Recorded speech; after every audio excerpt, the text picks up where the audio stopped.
So my mom asked me to write or to sing a Christmas song for her at Billy Bob's, and that's what she wanted for her Christmas present.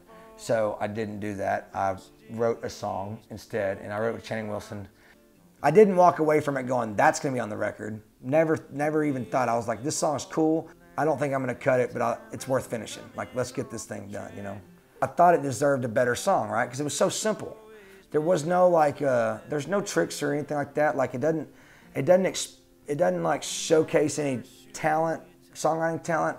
I know that sounds messed up, but like, it's just a simple song. It's not something you show up to your mom and go, I wrote this for you. You know, the person who's dealt with all my shit, you know. I wrote you this song that's super simple. You know, I want it to be complex and like full of meanings that's like, you know, inside jokes and sweet, you know, stuff like that. 3 or 4 weeks later, I played it in Lawrence, Kansas at Granada Theater for sound check, randomly. Didn't even remember really how to play the song, but I remember the words to it because it was a simple song. And Tyler merch guy comes up and he's crying.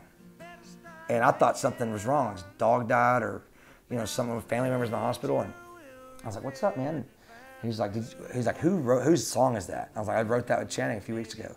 And he was like, dear God. And I was like, you crying because of that song? And he was like, yeah, dude. He's like, that song is awesome. And so I played it that night, and 4 people came up crying to the merch table after the show. And please put that song on that record. And someone was like, I'm getting married next week. Can I please have that song for me and my mom to dance to, you know? I just couldn't believe it. And the more I played it, the more I got that reaction.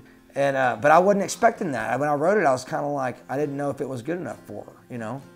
And Tyler goes, he goes, you know, people like that, right? People like songs they can understand.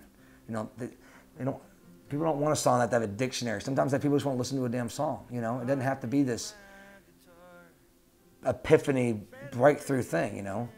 And so I think that has a lot of truth to it. And I think that's kind of where my writing's gonna start going. Someone told me this a long time ago. Songwriters spend their entire lives making complicated things, or easy things complicated and complicated things easy. And so I felt like a song like that I think the reason that song's so powerful is because it's the message is super simple. And if you're telling the truth, how can you fuck it up? And I think that's why it means so much to people. It made me feel like an idiot and like I didn't know what I was doing because I didn't recognize it when I wrote it. And being a songwriter, you should be able to recognize a great song that you write, and I just didn't recognize it at all. And I feel kind of guilty pushing it on the rug because I couldn't imagine if I would have never sung it that day at Granada. I don't know if anybody had ever heard it, and it's been a cool song. So.